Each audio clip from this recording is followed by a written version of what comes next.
Next हम move on करते हैं कि अगर हमारे पास आर एक इंटीग्रल डोमेन गिवन है तो जो पॉलिनोमियल रिंग होगी वो भी एक इंटीग्रल डोमेन होगी। अगर आर एक इंटीग्रल डोमेन है तो पॉलिनोमियल रिंग भी इंटीग्रल डोमेन होगी।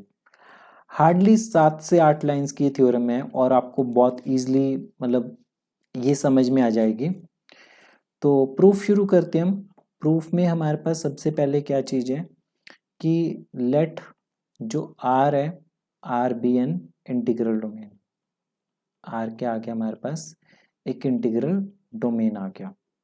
ठीक है, अब क्योंकि आर इंटीग्रल डोमेन है तो आर क्या होगा, कॉम्यूटेटिव रिंग है। आर कॉम्यूटेटिव रिंग है आपके पास और R contains unity, contains unity. Commutative, इसके इंटीग्रल डोमेन की डेफिनेशन होती है कि कॉम्यूटेटिव रिंग होते हैं और यूनिटी होते हैं और जीरो डिवाइजर्स नहीं होते।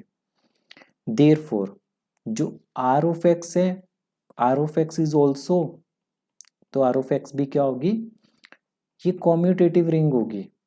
क्या होगी ये, commutative ring. Also it contains unity, इसमें भी यूनिटी है आपके पास। तो ये फर्स्ट स्टेप हो गया। हमें शो क्या करना है, to show R of X is integral domain. R of X को हमें इंटीग्रल डोमेन शो करना है तो हमें ये शो करना पड़ेगा कि it has no zero divisor, that it has no zero divisor, कि इसमें जीरो डिवाइजर्स नहीं है। ठीक है, तो मतलब ऐसा करेंगे हम कि दो नॉन जीरो एलिमेंट्स लेंगे, दो नॉन जीरो एलिमेंट्स लेंगे, मतलब कि दो नॉन जीरो पॉलिनोमियल्स हम ले लेंगे। ठीक है, जैसे सबसे पहले हमने f ले लिया, एक f हमने लिया मान लो a naught a1 up to an। ठीक है, f हमारे पास क्या है, नॉन जीरो है। अगर ये नॉन जीरो है तो कम से कम कोई एक कोफिशिएंट पक्का नॉन जीरो होगा। ठीक है, कोई एक कोफिशिएंट पक्का नॉन जीरो होगा, an नॉन जीरो है। एग्जाम्पल से समझो आप, जैसे मैंने बोला है एक्स क्यूब है, 3 डिग्री का पॉलिनोमियल है, बाकी सारे कोफिशिएंट, बाकी सारी टर्म्स तो जीरो हो सकती है, तो मैं एफ को कैसे लिखूंगा, एफ को लिखूंगा 0 0 0 1 लिख दूंगा मैं। तो ये नॉन जीरो पॉलिनोमियल बन गया ना हमारे पास। एफ नॉन जीरो पॉलिनोमियल है तो हमने इसे इस तरीके से लिखा। जी भी हमारे पास नॉन जीरो पॉलिनोमियल है तो जी को हमने लिखा B naught b1 up to bm, और bm भी क्या है, नॉन जीरो है। ठीक है, अब इंपॉर्टेंट चीज आती है हमारे पास। इंपॉर्टेंट चीज क्या है कि क्योंकि आर इंटीग्रल डोमेन था, आर क्या है, इंटीग्रल डोमेन है। अगर आर इंटीग्रल डोमेन है तो दो नॉन जीरो नंबर्स का प्रोडक्ट नॉन जीरो होगा, तो ए एन और बी एम का जो प्रोडक्ट होगा वो आपके पास नॉन जीरो होगा। ठीक है, ये एक स्टेप हो गया, एक लाइन होगी।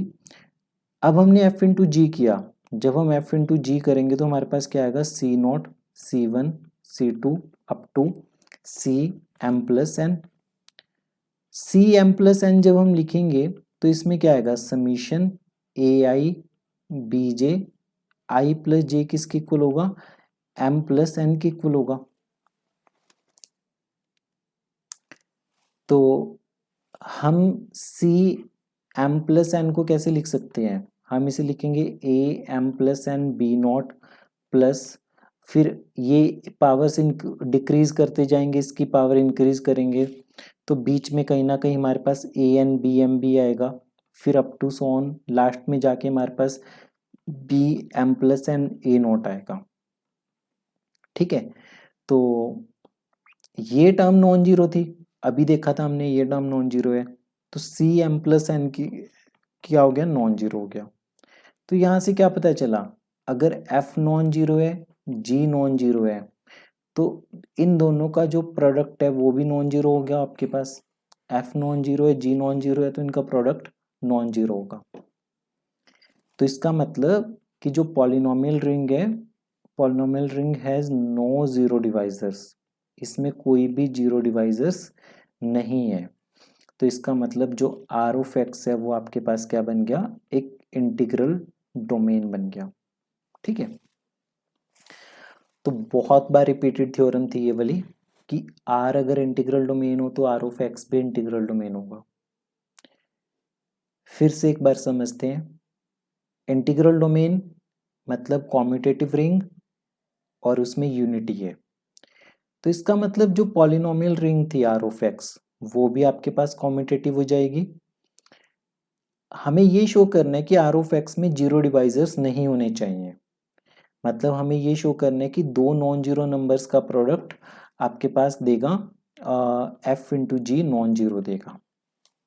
तो हमने एफ एक नॉन जीरो पॉलिनोमियल ले लिया, जी हमने एक दूसरा नॉन जीरो पॉलिनोमियल ले लिया जिसकी डिग्री n थी, मान लो a n b m ऐसे करके मान लिया हमने। क्योंकि R एक इंटीग्रल डोमेन है तो a n into B M non zero होगा आपके पास। अब जब हम इन दोनों का प्रोडक्ट करेंगे, प्रोडक्ट के लिए आपको लास्ट वीडियो जो फर्स्ट वाली वीडियो थी पॉलिनोमियल रिंग्स की वो आपको क्लियर होनी चाहिए। तो प्रोडक्ट करेंगे तो हमारे पास सी एम प्लस एन आ जाएगा। सी एम प्लस एन को हम कैसे लिखेंगे, समीशन ए आई बी जे की फॉर्म में, और आई प्लस जे किसके इक्वल होगा, एम प्लस एन के इक्वल। तो ये नॉन जीरो आ जाएगा, सी एम प्लस एन की वैल्यू नॉन जीरो आएगी। तो एफ नॉन जीरो है, जी नॉन जीरो है, तो एफ इंटू जी नॉन जीरो होगा। तो इसका मतलब कि ये आपके पास एक इंटीग्रल डोमेन बन जाएगा।